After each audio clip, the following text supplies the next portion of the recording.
They found Lieutenant Diaz face down in the mud 3 hours after the exercise officially ended. His fingers still wrapped around a broken rifle, his eyes wide open but seeing nothing.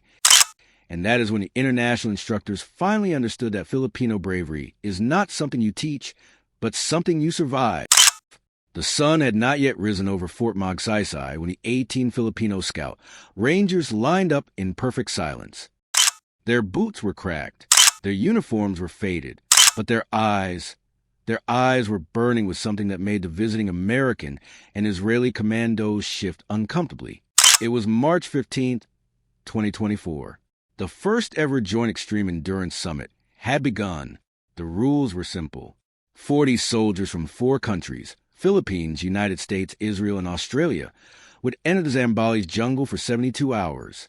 No food, no sleep allowed beyond 30-minute intervals. 15 kilometers of forced march with full combat load. 3 simulated hostage rescue scenarios. 1 final psychological evaluation that nobody had been briefed about. The American team arrived with night vision goggles worth $20,000 each. The Israelis brought tactical drones small enough to fit in a palm. The Australians had heat-resistant body armor fresh from a Melbourne factory. The Filipinos brought nothing but their bodies.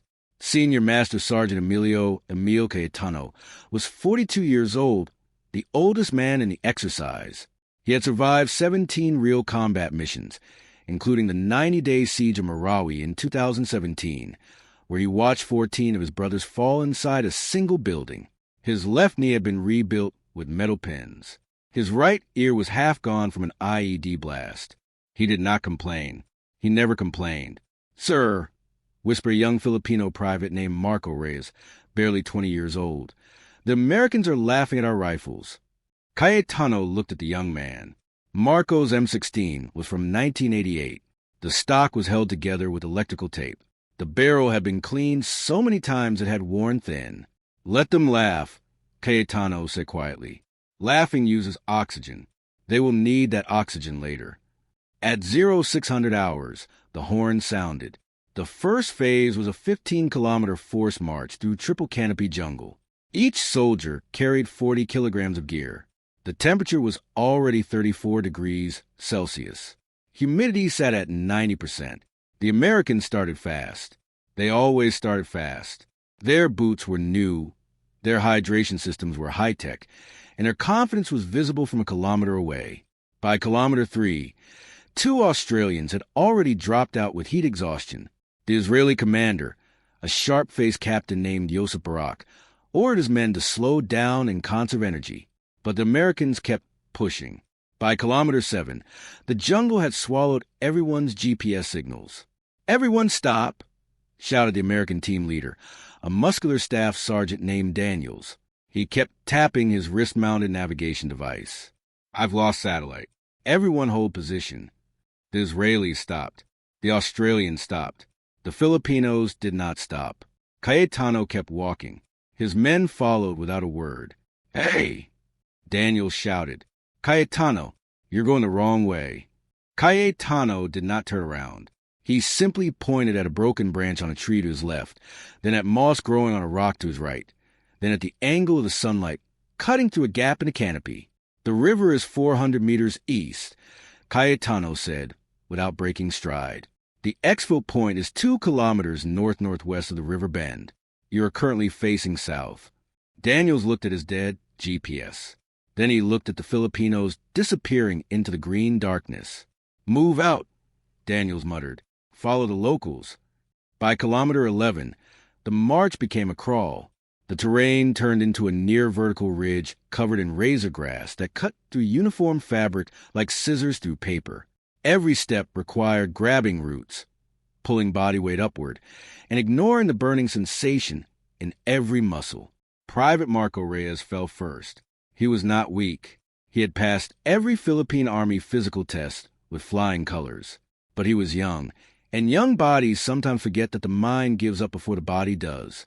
His legs cramped simultaneously, both thighs seizing into solid knots of agony. He collapsed face first into the mud and did not move. Cayetano reached him in 3 seconds. "Marco," Cayetano said, kneeling beside him, "look at me. Look at my eyes. Marco looked up. His face was pale. His lips were trembling. I can't, Marco whispered. Sergeant, I can't. Yes, you can, Cayetano said. And then he did something that made everyone watching fall silent. He took out a small metal pin, the kind used to secure gear straps, and pressed it firmly into Marco's left eye muscle, just above the knee, not deep enough to cause permanent damage, just deep enough to send a massive neurological signal to the brain. Pain here. Focus here. Forget the cramps. Marco gasped. His eyes widened. Then his legs unlocked. Stand up, Cayetano said. Marco stood up. The American medic, a young woman named Sergeant Hill, watched with her mouth open. Did you just acupuncture him with a safety pin? No, Cayetano said, already walking again. I reminded his nervous system who was in charge. The Americans lost 2 more men before the march ended. One tripped on a root and twisted his ankle, so badly the bone made a sound like breaking celery. Another simply sat down at kilometer 13, took off his helmet, and said, I'm done. I'm really done. He was crying. Nobody judged him. The heat was that cruel. The Israelis lost one, a young private who had been awake for 36 hours before the exercise even started because he was too nervous to sleep. His body simply shut down. One moment he was walking. The next moment he was on the ground, eyes open but not seeing, pulse thready and weak. The Australians lost 3 total. The Filipinos lost nobody. When they reached the exfil point at 1,400 hours, 8 hours after starting, all 18 Filipino soldiers were still standing. Not fresh, not comfortable, but standing. The international instructors took notes. They wrote things like remarkable heat tolerance and superior group cohesion. But they missed the real reason. They always miss a real reason. The real reason was not physical. It was not even tactical. The real reason was that every Filipino Scout Ranger had been raised on a simple idea.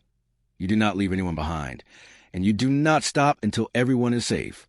That idea lived in their bones the way GPS chips lived in American wrists. Phase 2 began at 1,800 hours, as the sun bled orange and red across the western ridge. Simulated hostage rescue. The scenario was brutal. A village 12 kilometers away had been captured by enemy forces. The hostages, played by role players in padded suits, were scheduled for execution at midnight. The rescue team had 6 hours to move through hostile terrain, breach the village, neutralize the threats, and extract all civilians. Each country's team would run the scenario separately.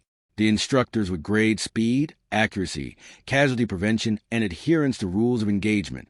The Americans went first. They moved fast, incredibly fast. Their night vision made the darkness irrelevant. Their drone feed showed every enemy position before the first shot was fired. They breached the village in 17 minutes flat. They neutralized 12 simulated enemies with textbook precision. They extracted all hostages in under 30 minutes. The instructors gave them a score of 94%.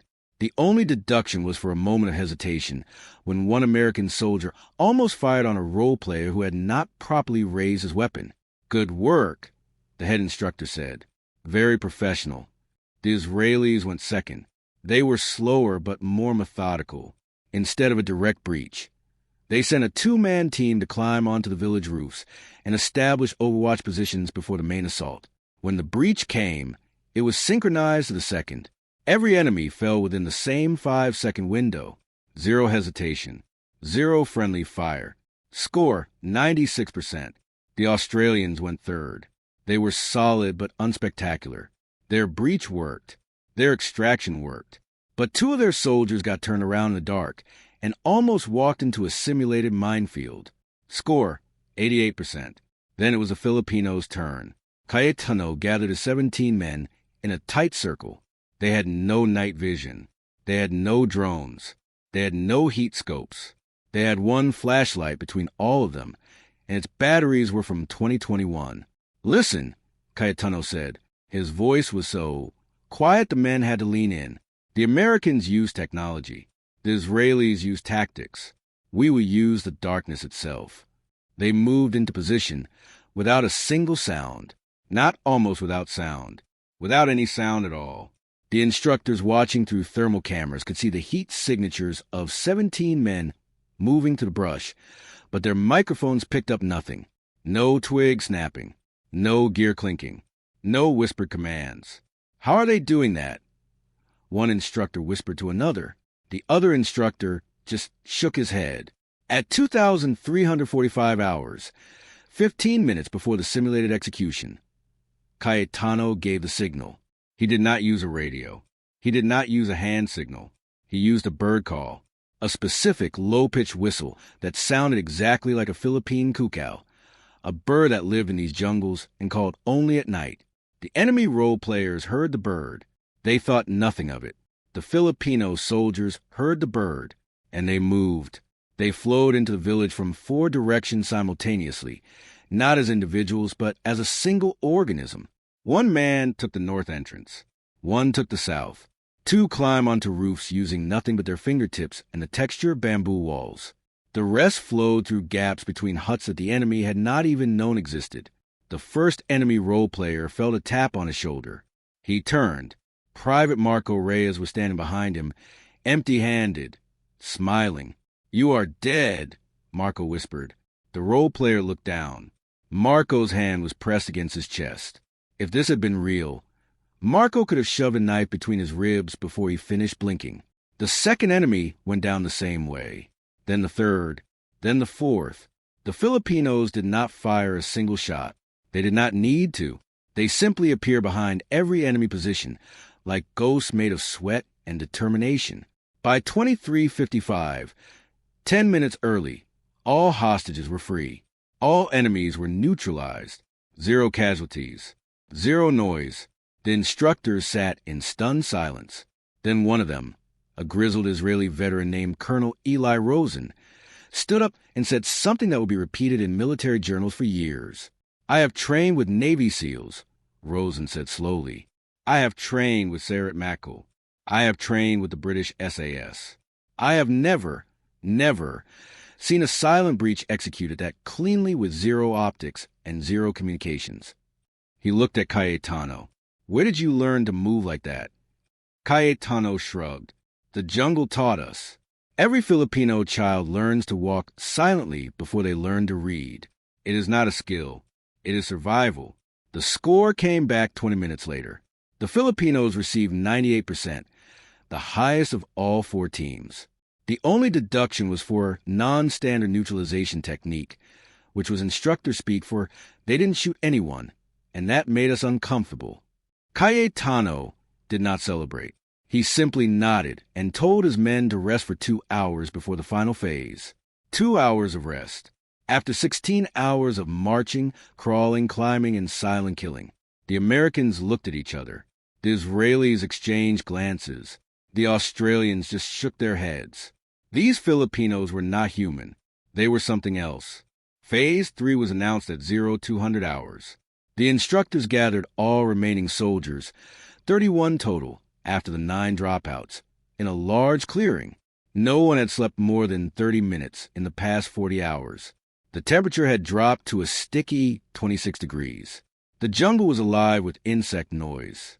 "Final phase," the head instructor announced. "Psychological evaluation. Individual assessment. You'll enter that hut one at a time. Inside, you'll face a scenario. There's no right answer. There's only your answer. You have 10 minutes maximum. Begin." One by one, the soldiers entered the hut. One by one, they emerged looking shaken. The American staff sergeant came out sweating despite the cool air. The Israeli captain came out with his jaw clenched so tight his temples pulsed. The Australian corporal came out and immediately lit a cigarette with trembling hands. Nobody talked about what they saw inside.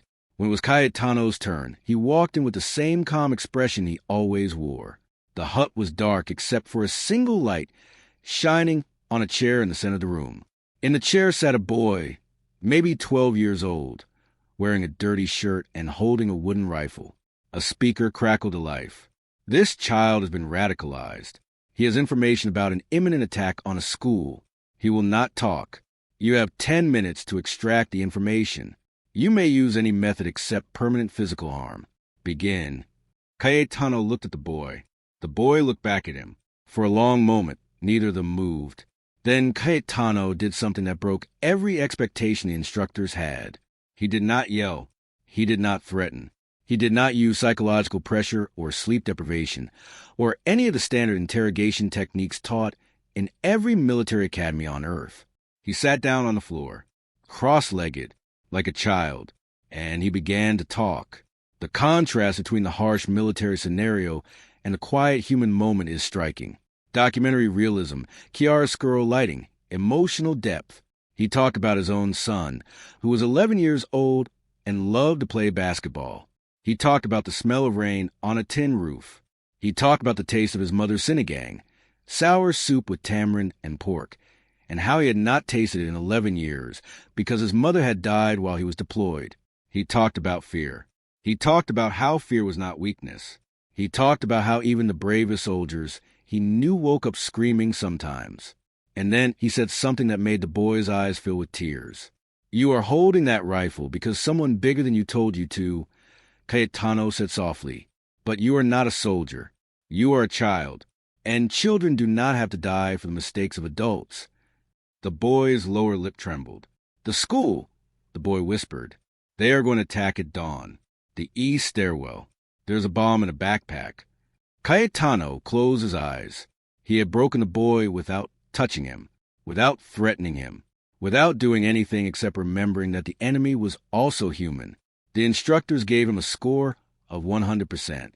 But Cayetano did not care about the score. He walked out of the hut, found a quiet corner of the clearing, and sat alone for a long time. When Private Marco Reyes approached him hesitantly, Cayetano looked up. His eyes were red. "Sergeant," Marco said, "are you okay?" Cayetano did not answer for a long moment. Then he said something that Marco would remember for the rest of his life. "In war, Marco, the hardest person to save is not the hostage. It is yourself." The final morning came with no warning and no mercy. At 0500 hours, the instructors woke the remaining soldiers not with a horn, but with a sound that froze every Filipino heart in an instant.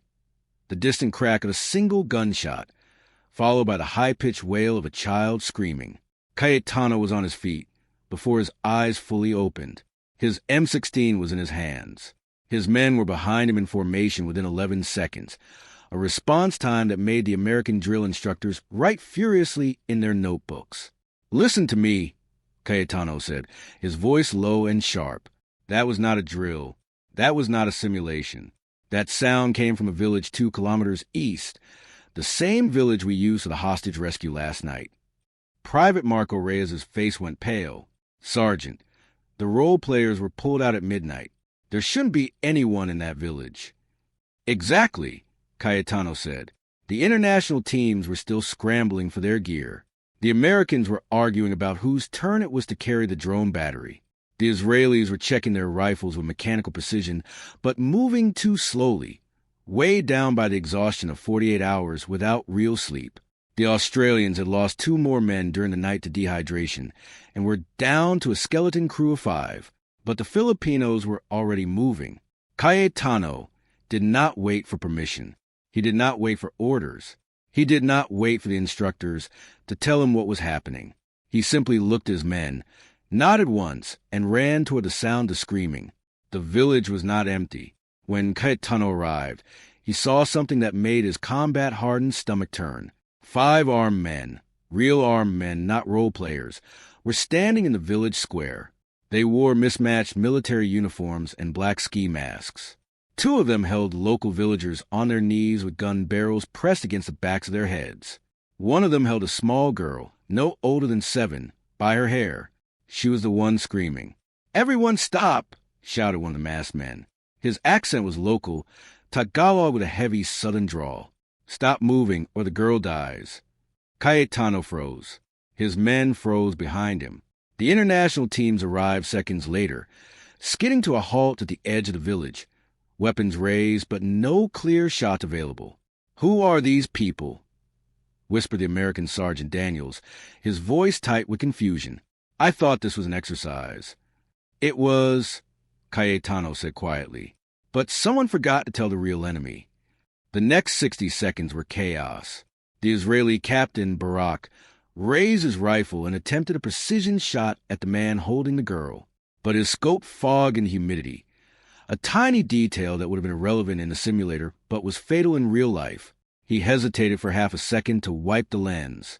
That half second was enough. The masked man saw the movement. He yanked the girl tighter against his chest and fired 2 wild shots in the Israeli's direction. The bullet slammed into a bamboo wall inches from Barak's head, sending splinters flying like shrapnel. "Nobody shoots." Cayetano roared. "Nobody. You will hit the girl." The American medic, Sergeant Hill, was already running toward a wounded villager, an old man who had been caught in the wild gunfire and was bleeding from his shoulder. But she was exposed. Open ground. No cover. Cayetano saw it happen in slow motion. One of the masked men spotted Hill running. He turned his rifle toward her. He began to squeeze the trigger. And then Private Marco Reyes did something that nobody who witnessed it would ever forget.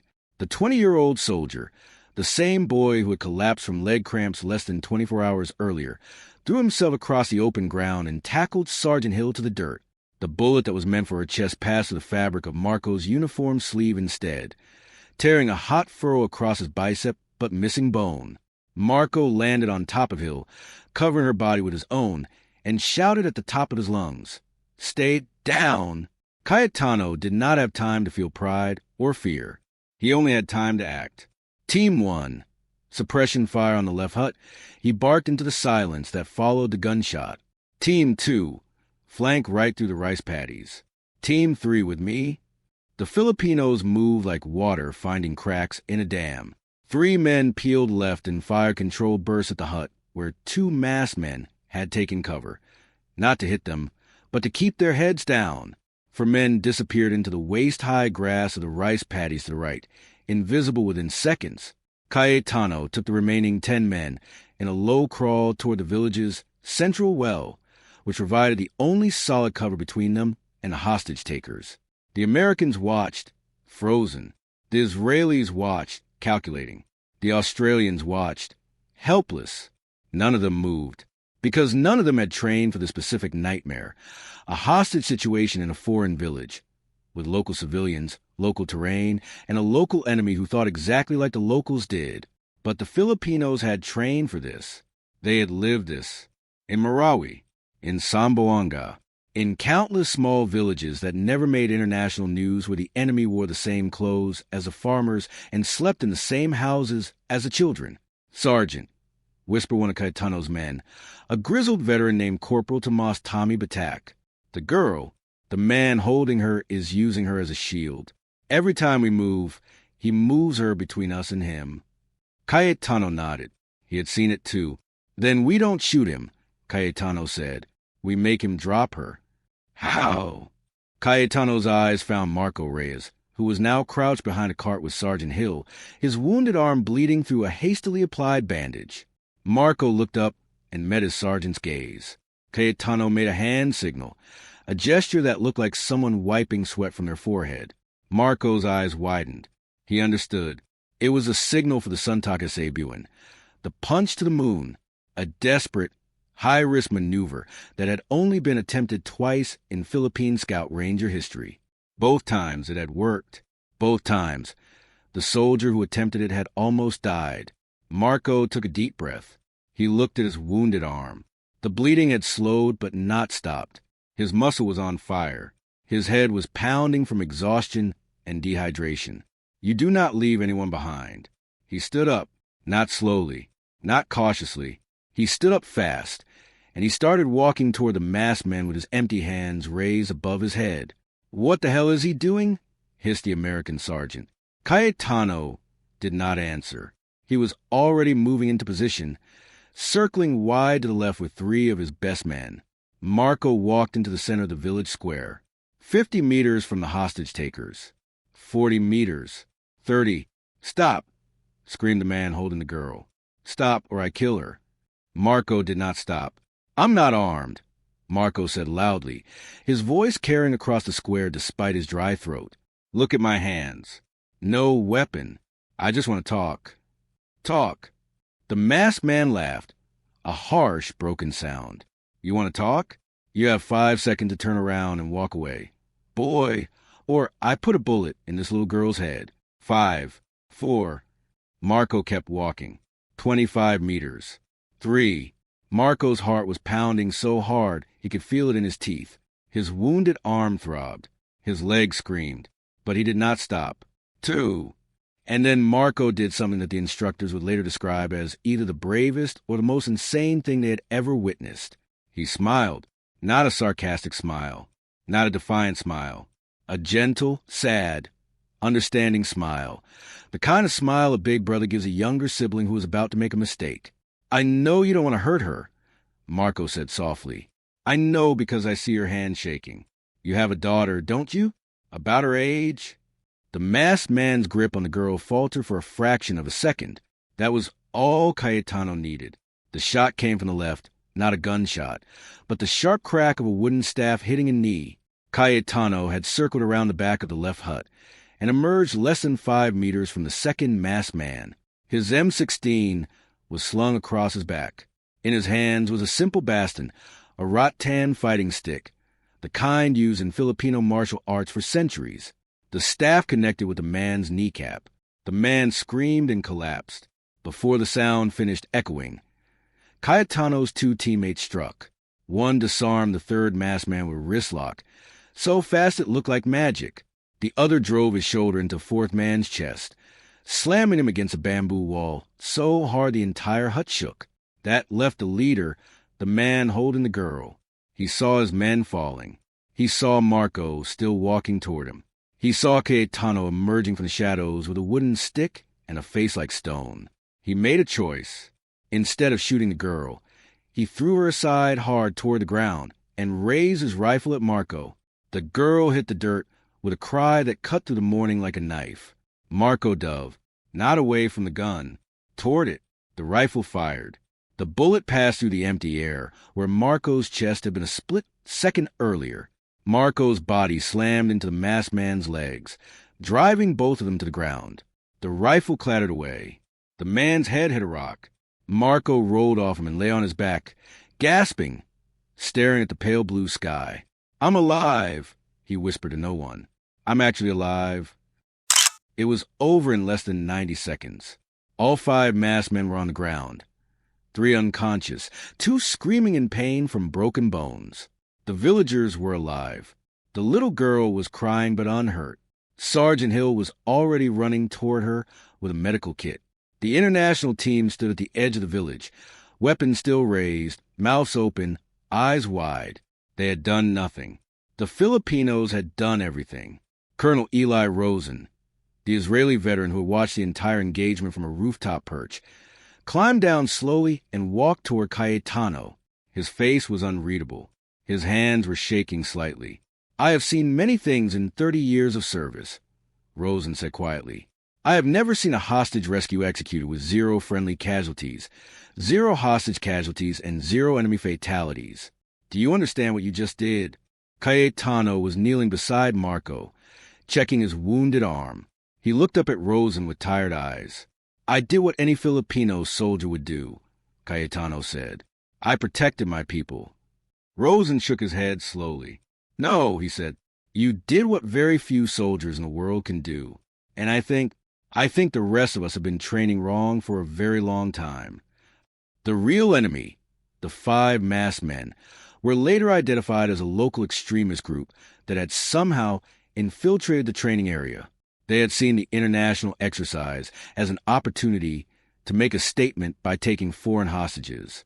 They had not counted on the Filipinos. As the sun rose fully over the jungle, painting the village in shades of gold and green, the head instructor gathered all remaining soldiers for an announcement. The exercise is over, he said. We are canceling the remaining phases. The Americans looked relieved. The Israelis looked frustrated. The Australians looked too exhausted to feel anything. The Filipinos looked confused. Sir, Cayetano said, standing at attention despite his exhaustion, we are ready to continue. My men can still fight. The instructor, a British colonel named Hughes, looked at Cayetano for a long moment. Then he looked at the other international teams. Then he looked back at Cayetano. I know you can, Hugh said quietly. That's why we're canceling. Because continuing this exercise would not be a test of your capabilities. It would be a demonstration of everyone else's shortcomings. He paused. And frankly, Sergeant, that would be embarrassing for everyone involved. The international teams packed up their gear over the next 2 hours. The Americans loaded their drones into padded cases. The Israelis dismantled their thermal scopes. The Australians changed into fresh uniforms. The Filipinos had no gear to pack. They simply stood in the shade of a large acacia tree, drinking water from shared canteens, checking each other's wounds, laughing quietly at jokes that only they understood. Marco Reyes sat with his back against the tree trunk, his arm now properly bandaged by Sergeant Hill. He was staring at his hands. The same hands that had tackled a medic walked unarmed toward gunmen and tackled a terrorist to the ground. Sergeant, Marco said quietly as Cayetano sat down beside him. Yes, Marco. Did I do okay? Cayetano was quiet for a moment. Then he reached over and placed a hand on the back of Marco's neck, a gesture that was half comfort, half pride. You did more than okay, Cayetano said. Today, you became a man that other men will follow. Not because you are strong, because you are brave when you are afraid. Marco's eyes filled with tears. He did not wipe them away. Thank you, Sergeant, he whispered. No, Cayetano said, his own voice rough. Thank you, Private, for making me remember why we do this. Before the international teams departed, Colonel Rosen approached Cayetano one final time. He held out his hand. Cayetano shook it. I want to bring Israeli instructors here, Rosen said, to learn from your men, to understand how you move, how you think, how you fight without the technology we have become addicted to. Cayetano nodded slowly. You are welcome here, he said. But I must warn you, our training is not easy. We do not have air conditioning. We do not have hot meals. We do not have days off. Rosen smiled, a rare, genuine smile that cracked his weathered face. Good, he said. Easy training creates dead soldiers, and I am tired of burying my men. Cayetano smiled back. It was a small smile, barely visible, but it was there. Then welcome to the Philippines, Colonel. The jungle will teach you what no classroom can. 3 months later, the letter arrived at Fort Magsaysay in a plain white envelope with no return address. Sergeant Cayetano opened it during morning formation, standing in front of his 18 men, as the sun climbed over the same jungle mountains where they had proved themselves. The paper inside was thin, the kind that came from a cheap printer, but the words on it were heavy. Sergeant Cayetano, on March 17th, 2024, you and your men saved my daughter's life. Her name is Leah. She is 7 years old. She still has nightmares about the men with masks, but she also talks about the soldier who smiled at her while walking toward the guns. She calls him the brave one with the hurt arm. I do not know his name, but I want you to tell him that Leah draws pictures of him every day. She puts them on our refrigerator. She says when she grows up, she wants to be brave like him. I was a coward that morning. I hid in my house while you fought. I will never forgive myself, but I will spend the rest of my life trying to be worthy of what you did for us. Thank you, thank you, thank you. A father who owes you everything. Cayetano folded the letter carefully and tucked it into his breast pocket. Then he looked up at his man. Private Marco Reyes, he said. Marco stepped forward, confused. Sergeant. Cayetano walked to him and pulled out the letter. He handed it to Marco without a word. Marco read it. His hands began to shake. His eyes filled with tears, the same tears he had refused to shed during the march, during the breach, during the moment he tackled a man with a gun. Sergeant, Marco whispered, she draws pictures of me? She draws pictures of you, Cayetano said, and she wants to be brave like you. Marco looked down at the letter. A single tear fell onto the paper, smudging the ink slightly. He did not wipe it away. I didn't do anything special, Marco said. I just did my job. Cayetano placed his hand on Marco's shoulder, the same gesture from the village under the acacia tree. That, Cayetano said quietly, is exactly what makes it special. The international training exchange became official 6 weeks later. Colonel Rosen kept his word. A team of 12 Israeli commandos arrived at Fort Magsaysay in early June, ready to learn from the Filipinos. They brought minimal gear, no drones, no thermal scopes, no high-tech navigation systems. Just rifles, boots, and open minds. The Americans sent observers. The Australians sent a formal request to establish a permanent training partnership. Even the British, who had not been part of the original exercise, reached out to ask if they could send a delegation. The Filipino Scout Rangers, who had spent decades fighting with outdated equipment and minimal recognition, suddenly found themselves at the center of the global special operations community. But Sergeant Cayetano did not care about any of that. What he cared about was sitting in a small hut on the edge of the training grounds, watching his men teach foreign soldiers how to move silently through bamboo thickets. What he cared about was hearing the foreign soldiers laugh in frustration as they tried to climb a coconut tree with no ropes. Something every Filipino child learned to do before age 10. What he cared about was a look of genuine respect that replaced the initial skepticism in their eyes. "Sergeant," said one of the Israeli commandos, a young woman named Lieutenant Ashkenazi, who had graduated top of her class in Tel Aviv. "I have a question." "Ask," Cayetano said. "Your men never quit, even when they are exhausted, even when they are injured, even when every logical part of their brain tells them to stop. How?" Cayetano considered the question for a long moment. Then he pointed at a group of Filipino children playing in a nearby field, chasing a soccer ball made of bundle rags, laughing with a kind of pure joy that only came from having nothing and expecting nothing. "Look at them," Cayetano said. "Those children have no PlayStation, no swimming pool, no new shoes, but they are happy. Do you know why?" Lieutenant Ashkenazi shook her head. "Because they have each other," Cayetano said, "and because they know that no matter what happens, the adults in their lives will protect them. That is what we fight for, not for a flag, not for politics, for those children, for their laughter, for their future." He turned to look directly at the lieutenant. "When you fight for something that pure, Lieutenant, your body stops mattering. Your mind stops mattering. Only the mission matters. And a man who has stopped caring about his own survival is the most dangerous weapon on any battlefield." The training continued for 3 months. The Israelis learned to navigate by moss and starlight. They learned to make fire with 2 sticks and patience. They learned to move through water without making ripples, to climb walls using only their fingertips, to identify edible plants in a jungle that wanted to kill them. But the most important lesson came on a rainy Tuesday. In September, Cayetano had designed a final exercise, a 48-hour endurance test through the worst terrain he could find. Swamps, ridges, rivers swollen by monsoon rains.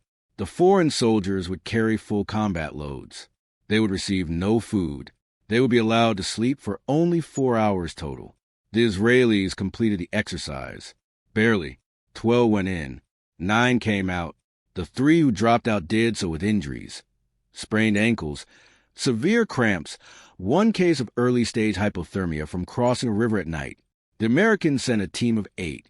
Only 5 finished. The Australians sent 6. 4 finished. The Filipinos sent 18. All 18 finished. Again, after the exercise, Colonel Rosen sat down with Cayetano in the same hut where they had first shaken hands. The rain was falling outside, drumming on the tin roof like 1,000 fingers. "I don't understand," Rosen admitted. "My soldiers are among the best in the world. They train harder than almost anyone, and yet your men consistently outperform them in every endurance metric. What are we missing?" Cayetano poured 2 cups of warm rice wine, tapui, and pushed one toward Rosen. "You are missing the Bayanihan," Cayetano said. "The what?" "Bayanihan," Cayetano repeated. "It is a Filipino word. It means the spirit of communal unity, the understanding that no one succeeds alone and no one fails alone. When your soldiers get tired, they think about themselves. I am tired. I want to stop. I deserve to rest. When my soldiers get tired, they think about the man next to them. He is tired too. If I stop, he will have to carry my weight. I will not do that to him." Rosen was silent for a long time. "We train for individual excellence," he said slowly. "You train for collective survival. Cayetano nodded. Individual excellence wins medals. Collective survival wins wars. Word of the Filipino Scout Rangers' performance spread beyond military circles. A documentary filmmaker from the United States arrived in October, requesting permission to film a feature about the training exchange. A journalist from a major European defense magazine came a week later. Even a social media influencer with millions of followers, a former British Special Forces soldier who had become a fitness celebrity, flew to Manila to meet Cayetano. Cayetano agreed to all of it, but on one condition. The focus would never be on him. It would always be on his men. They are the ones who bled, he told the filmmaker. They are the ones who ran toward the guns. I just gave orders. They gave everything.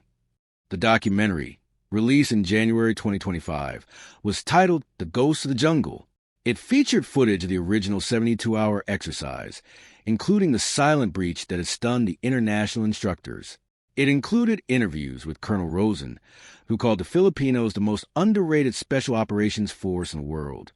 It included an emotional segment where Marco Reyes met the little girl he had saved, Leah, now 8 years old, holding a crayon drawing of a soldier with a bandaged arm. The drawing showed a man with a big smile and a heart on his chest. Heart is right, Marco said, his voice breaking on camera. She doesn't know how right she is. The documentary went viral. Within 2 weeks, it had been viewed over 50 million times. Comments poured in from every corner of the globe. I served in the U.S. Army for 12 years. I've never seen anything like this. These men are what soldiers should be, humble, brave, and selfless. Why isn't the world talking about the Philippines more? Cayetano for president. Cayetano laughed at that last one. I cannot even run my own household, he told his wife over the phone. The last thing the Philippines needs is me in charge of the country. But fame came with a cost. 3 weeks after the documentary's release, Cayetano received a different kind of letter. This one was not from a grateful father. It was written in red ink on cheap paper, and the handwriting was jagged, angry. You think you are heroes? You think the world cares about you? We know who you are, Cayetano. We know where your family lives. We know where your wife works. We know which school your son attends. You embarrassed us on camera. You made us look weak. We will make you pay. Not today, not tomorrow, but soon. Watch your back, hero. The jungle has long memories. Cayetano read the letter 3 times.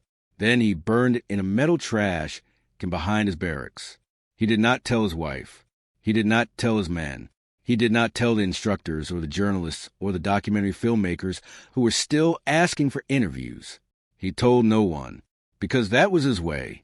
He carried the weight alone so that others did not have to.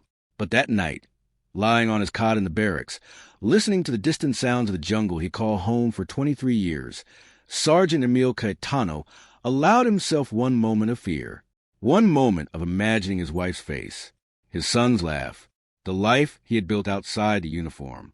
Then he closed his eyes and pushed the fear down into the same dark place where he kept all his other fears, the memories of fallen friends, the guilt of survivors, the nightmares that visited him every time he closed his eyes for too long. You do not leave anyone behind, he told himself, not even yourself. The threat did not materialize immediately. Days turned into weeks. Weeks turned into months. The international training continued. The documentary continued to spread. The Philippine government awarded the Scout Rangers a Presidential Unit Citation for their actions during the hostage crisis. Marco Reyes received a promotion to corporal. He also received a letter from Leah's father, a longer letter this time, inviting him to the girl's 8th birthday party. Marco went.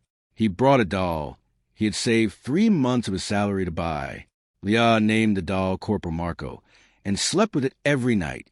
Cayetano watched from a distance as his young soldier learned to be a hero in peacetime, which was, in some ways, harder than being a hero in war. The guns are quiet now, Cayetano said to Marco one evening as they sat on the barrack steps, watching the sunset paint the jungle in shades of fire. How does it feel? Marco was quiet for a long time. Then he said something that Cayetano would never forget. It feels strange, Sergeant. When I was walking toward those guns, I wasn't afraid. Not really. I was too focused to be afraid. But now Now I am afraid all the time of losing this peace, of failing the people who believe in me, of waking up one day and realizing that the best thing I ever did is already behind me. Cayetano nodded slowly. That is the weight of having something to lose, he said. It is heavier than any backpack, but it is also what makes you human. Do not try to put down Marco. Just learn to carry it, the way you learn to carry everything else. Then, on a Tuesday night in February 2026, almost 2 years after the original exercise, the threat arrived. Cayetano's wife called him at 2 a.m. Her voice was shaking. "Emil," she said, "there are men outside the house. I saw them from the window. 3 of them. They have guns." Cayetano was already pulling on his boots. "Where's Miguel?" "In his room. He's asleep." "Emil, what do I do?" "Lock the door. Barricade it with the heavy dresser. Do not open it for anyone except me. I am coming." He hung up and ran. The base was 45 minutes from his house, in good traffic. In the middle of the night, with no traffic, he could make it in 30. But 30 minutes was an eternity when his wife and son were behind a wooden door and 3 armed men were outside. He did not wake his men. He did not call for backup. He simply grabbed his rifle, jumped into his old pickup truck, and drove. The roads were dark. The rain was falling, not heavy, but steady, the kind of rain that made the asphalt shine like black glass under the headlights. Cayetano drove faster than he should have, his knuckles white on the steering wheel, his mind racing through scenarios. 3 men, armed, outside my house. They know where I live. They know where my family sleeps. The letter, the red ink, the jagged handwriting. "Watch your back. Hero." He should have told someone. He should have requested protection for his family. He should have done 100 things differently. But he had been arrogant. He had believed that his reputation would protect him. He had believed that no one would be foolish enough to attack a national hero's family. He had been wrong. He arrived in 22 minutes. His house was a small concrete structure on a quiet street, the kind of house that a senior sergeant could afford after 2 decades of service. Modest, unremarkable, easy to miss, but not easy enough. Cayetano killed his headlights a block away and approached on foot, keeping to the shadows. The rain masked his footsteps. The darkness masked his movement. He saw them immediately. 3 figures in dark clothing, huddled near his front door. One was working on the lock with a tool. Another was watching the street. The third was looking through a window, his son's window. Cayetano's blood turned to ice. He raised his rifle. The distance was 40 meters. An easy shot. He could drop all 3 before they knew he was there. He had done it before in Marawi, in Samboanga, in places that would never appear on any map. But his wife was inside. His son was inside. If he started shooting, there was always a chance, a small chance, but a chance, that a bullet would go through a wall, through a window, through the thin concrete that separated his family from the men who wanted to hurt them. He could not take that chance. So he did something else. He stood up, walked into the middle of the street, and turned on his flashlight, the same cheap flashlight his men had used during the hostage rescue, the one with the batteries from 2021. The beam cut through the rain and illuminated the 3 men like actors on a stage. "Hey!" Cayetano shouted. "I am here, the one you want. Leave my family alone and face me." The 3 men froze. Then they turned. Then they ran, not toward him, away from him, into the darkness, into the rain, into the maze of narrow streets that surrounded his neighborhood. They ran because they were cowards. They ran because they had expected to find a sleeping family, not a trained killer with a rifle and nothing left to lose. Cayetano did not chase them. He ran to his front door instead. The lock was damaged but still holding. He pounded on the wood with his fist. "Lose. It's me. Open the door." The door opened. His wife fell into his arms, sobbing. His son appeared behind her, rubbing his eyes, confused and frightened. "Dad? What's happening?" Cayetano pulled them both into a tight embrace, the kind of embrace he had not allowed himself to give in public since his own father died. "Nothing," Cayetano said, his voice rough. "Nothing is happening. I am here now. You are safe." But as he held his family, His eyes never left the darkness beyond his doorway. And somewhere in that darkness, 3 men were already planning their next move. The next morning, Cayetano moved his family to a military safe house inside Fort Magsaysay. His wife did not complain. His son thought it was an adventure. But Cayetano knew the truth. This was not an adventure. This was a retreat. A necessary one, but a retreat nonetheless. The men who had come for his family were still out there. The letter writer was still out there. The threat had not disappeared. It had only been postponed. Colonel Rosen heard about the incident and immediately offered to send Israeli intelligence officers to help investigate. The American instructors offered protective details. Even the Australian government quietly suggested that Cayetano and his family might be safer if they relocated temporarily to a friendly country. Cayetano refused all of it. "This is my home," he said. "These are my people. I will not run from those who wish me harm. I will face them, the way I have always faced everything." But late at night, when his wife and son were asleep, Cayetano sat alone in the safe house's small kitchen and stared at his hands. The same hands that had held a broken rifle in the mud, that had pressed a pin into a young soldier's leg, that had broken a man's knee with a rattan stick. He thought about the ending that the instructors had hinted at, the psychological evaluation that nobody had been briefed about, the moment when he had sat on the floor of a dark hut and talked a child out of violence. In war, Marco, the hardest person to save is not the hostage. It is yourself. He had meant those words when he said them. But now, sitting alone in the silence of a borrowed house, with the weight of 23 years of combat pressing down on his shoulders, Sergeant Emil Cayetano wondered if he had been lying. Maybe the hardest person to save was not the hostage. Maybe it was not even yourself. Maybe the hardest person to save was the man you became after the war was over. The man who could not stop seeing the faces of the people he had failed. The man who could not stop hearing the screams that never ended. The man who could not stop waiting for the next threat to emerge from the darkness. Maybe that man could never be saved. Maybe he could only be survived. 6 months later, the 3 men were caught. They were not masterminds. They were not professional assassins. They were 3 desperate young men from the same extremist group that had tried to take hostages during the training exercise, a group that had been nearly destroyed by subsequent military operations. The men who came to Cayetano's house were the survivors, the remnants, the angry ghosts of defeated enemy. They confessed to everything: the letter, the surveillance, the attempt to break into the house. They had planned to take Cayetano's family hostage and demand his public resignation from military in exchange for their release. They had not planned on Cayetano arriving in 22 minutes. They had not planned on him standing in the middle of a rainy street, alone and unafraid, challenging them to face him. They had not planned on running. "You are not brave," the lead investigator told them during questioning. "You are not soldiers. You are not even good criminals. You are 3 cowards who try to hurt a hero's family because you could not hurt the hero himself." One of the men, the youngest, no older than Marco Reyes, began to cry. "I didn't want to do it," he said. "They made me. They said if I didn't help, they would kill my mother." The investigator was unmoved. "Tell it to the judge." But when Cayetano heard about the young man's confession, he did something that surprised everyone. He visited him in detention. The young man was in a holding cell, a small concrete room with a metal door and a single window high on the wall.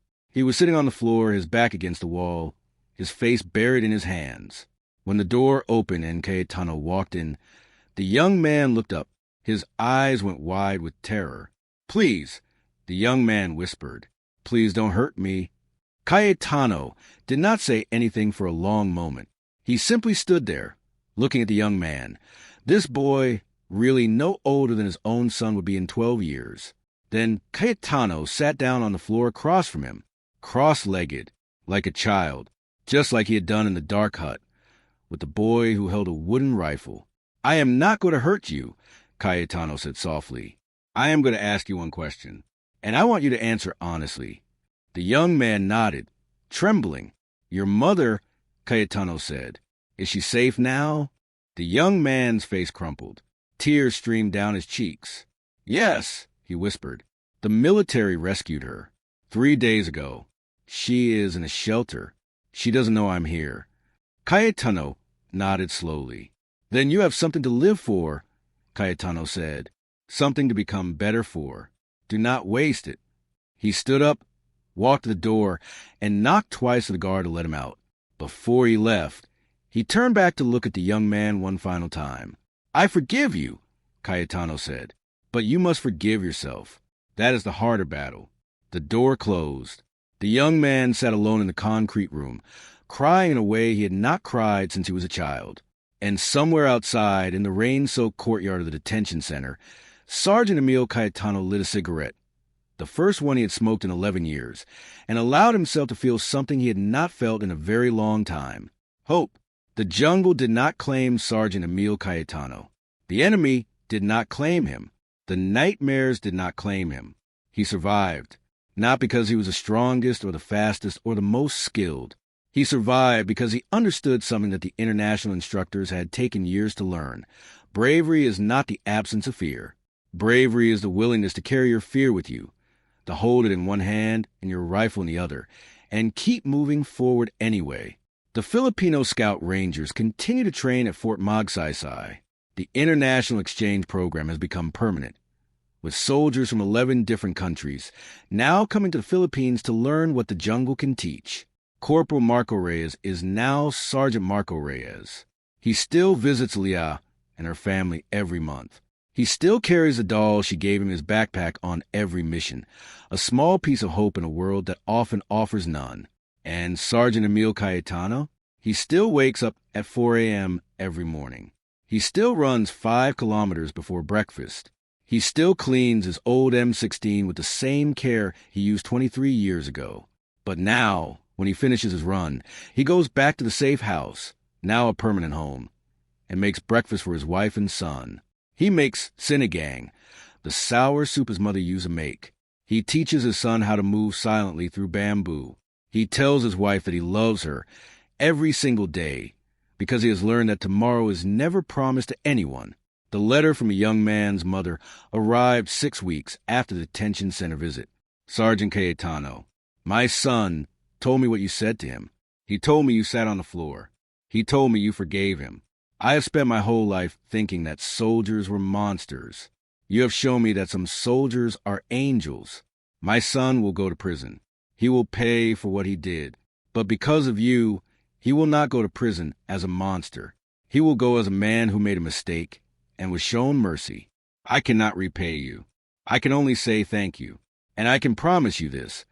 I will spend every day of my life trying to be worthy of the grace you show my son, a mother who now believes in heroes. Cayetano folded the letter and placed it in his breast pocket, next to the first letter, the one from Leah's father. 2 letters. 2 families, 2 reminders that even in the darkest moments, there is always light. The jungle is quiet tonight. The rain has stopped. Somewhere in the distance, a Philippine cuckoo calls out, the same bird call that had been the signal for the silent breach. So long ago, Sergeant Emil Cayetano closes his eyes and listens. And for the first time in 23 years, the nightmares do not come. I hope it honored the spirit of Filipino bravery and the universal truth that courage is not about being unafraid. It is about moving forward despite the fear.